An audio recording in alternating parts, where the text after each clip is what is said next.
ซาบาดิทุกคนมื้อนี้เต่าบับเบิ้ลกับเทียนหัวโปกมหาวิรุธความไกลทุกคนเราจะเป็นแนวไหนนั่นไปติดตามกันเลย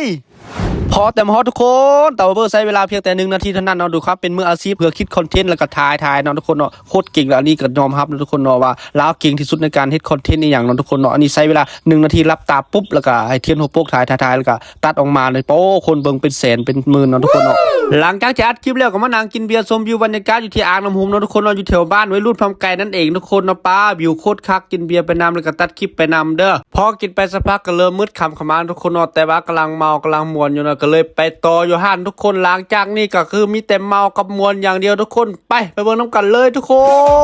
นรีว